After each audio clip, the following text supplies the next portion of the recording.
अगर आप भी रिफर्बिश्ड फ़ोन्स को मार्केट में ख़रीदने जा रहे हैं तो आपको भी इन चीज़ों का ध्यान जरूर से रखना चाहिए, वरना आपके साथ भी फ्रॉड या फिर स्कैम हो सकता है। पहली चीज़ निकल के आती है सेलर्स की क्रेडिबिलिटी। अब देखिए, आपको कई सारे ऐसे सेलर्स मिल जाएंगे ऑनलाइन और ऑफलाइन भी, जो कि रिफर्बिश्ड या फिर सेकंड हैंड फ़ोन्स को बेचते हैं। तो ऐसे में मोस्ट ऑफ द टाइम जब आपका लक बहुत ही अच्छा रहे तभी आपको अच्छा फ़ोन मिल सकता है। बाकी दूसरे फ़ोन्स के मैक्सिमम टाइम पार्ट्स वगैरह रिप्लेस होते हैं या बैटरी डिस्प्ले वगैरह को वो लोग बदल देते हैं। तो ऐसी कंडीशन में सबसे अच्छा तरीका यही है कि आप अपने फ्रेंड से ही सेकंड हैंड फ़ोन को खरीदें, क्योंकि जब तक वो चला रहा है तब तक वो आपको पता है कि वो कैसे यूज़ कर रहा है। और इन ऑनलाइन और ऑफलाइन मार्केट से बढ़िया है कि आप किसी बंदे के पास जा करके उस फ़ोन को ले लें, क्योंकि वहाँ पर वो फ़ोन जेन्युइन होता है और पार्ट्स वगैरह भी चेंज नहीं होते हैं। दूसरी चीज़ निकल के आती है इन फ़ोन्स की वारंटी।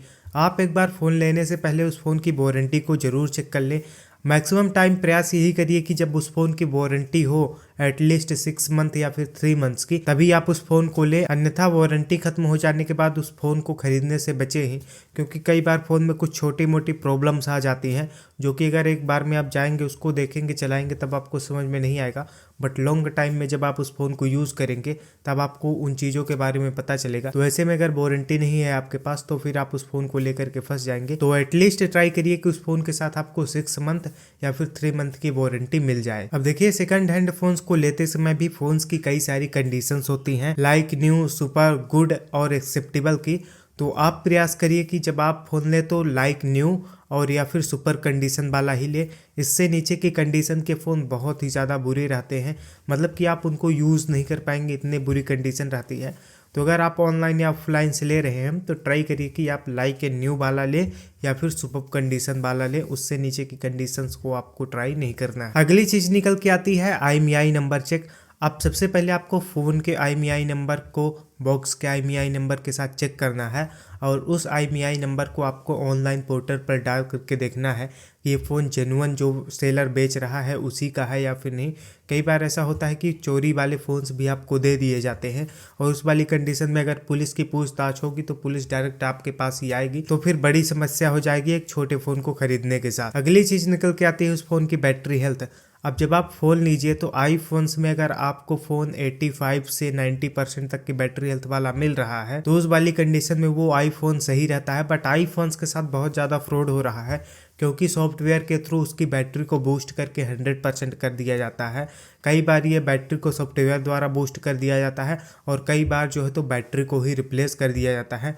तो जो ओरिजिनल एप्पल की बैटरी जैसा बैकअप ये बैटरीज नहीं दे पाती हैं, तो वहाँ पर आप फ़ोन को यूज़ कर सकते हैं 1 घंटे 2 घंटे, तो आपको समझ में आ जाएगा कि बैटरी जेन्युइन है या फिर नहीं। और एंड्रॉयड फ़ोन्स के साथ भी आपको ऐसा ही करना है, आपको उन फ़ोन्स की बैटरी को 1-2 घंटे यूज़ कर लेना है, उसके बाद ही आपको कोई डिसीजन लेना है। अगली चीज़ निकल के आती है फ़ोन की फिजिकल कंडीशन को चेक करना। सबसे पहले आपको बॉक्स को देख लेना है कि बॉक्स तो कहीं बहुत ज़्यादा टूटा फूटा नहीं है, बॉक्स में स्क्रैचेस वगैरह तो नहीं है, क्योंकि बॉक्स को देखने के साथ ही फ़ोन्स की हम फिजिकल कंडीशन का अंदाज़ा लगा पाते हैं। उसके बाद आपको फ़ोन्स को चारों तरफ से बढ़िया से देख लेना है, मतलब कि फ़ोन के साइड्स में आपको अच्छे से देख लेना है कि स्क्रैचेस और डेंट्स वगैरह तो नहीं है। डिस्प्ले को गौर से देख लेना है कि डिस्प्ले पर तो बहुत बड़े बड़े स्क्रैचेस नहीं है, या फिर डिस्प्ले तो कहीं से टूटी फूटी नहीं है।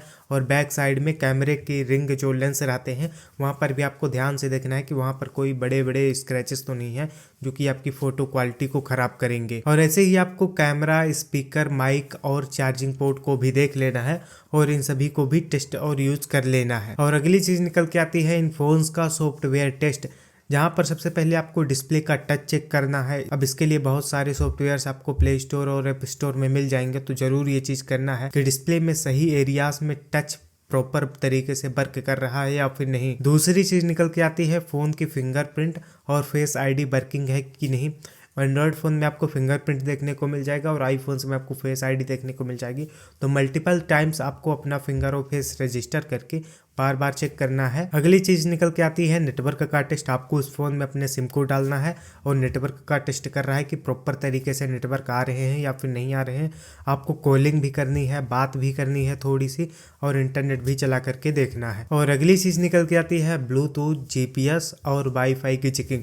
आपको इन तीनों ही चीज़ों को बढ़िया से चेक कर लेना है। अगली चीज़ आपको चेक करनी है बॉक्स के साथ जो एक्सेसरीज आई हैं वो ओरिजिनल हैं या फिर नहीं है। अगर बॉक्स के साथ आपको एक्सेसरीज ओरिजिनल ओरिजिनल दी गई है तब वो आपके लिए प्लस पॉइंट वाली बात ही होगी। और अगली चीज निकल के आती है इन फोन्स की रिटर्न पॉलिसी। कम से कम आप ऐसे सेलर से फोन लीजिए जो कि आपको 7 डेज की रिटर्न पॉलिसी प्रोवाइड करता हो, क्योंकि जो सेलर्स नॉन रिटर्न वाली पॉलिसी को प्रोवाइड करते हैं वो सेलर रिस्की होते हैं और मैक्सिमम टाइम आपका फ़ोन डिफेक्टिव या फिर बुरा ही होता है। अगली चीज़ निकल के आती है उस फ़ोन की एक्चुअल वैल्यू। अगर मान लीजिए कोई फ़ोन मार्केट में है तो जब आप उसका रिफर्बिश्ड फ़ोन लेने जाएं तो कम से कम आपको 30 से 40% की कम कीमत पर ही देखने को मिले। अगर आपको कोई ऐसा फ़ोन देखने को मिल रहा है जिसकी मार्केट वैल्यू से वो मात्र 10 और 15% ही कम प्राइस पर आपको दे रहा है तो इस वाली कंडीशन में आपको फ़ोन नहीं लेना चाहिए। आई होप कि मैं आपकी इस वीडियो से कुछ मदद कर पाया हूँ। अगर आपको वीडियो पसंद आई है तो वीडियो को लाइक करने के साथ साथ चैनल को भी जरूर से सब्सक्राइब कर दीजिएगा।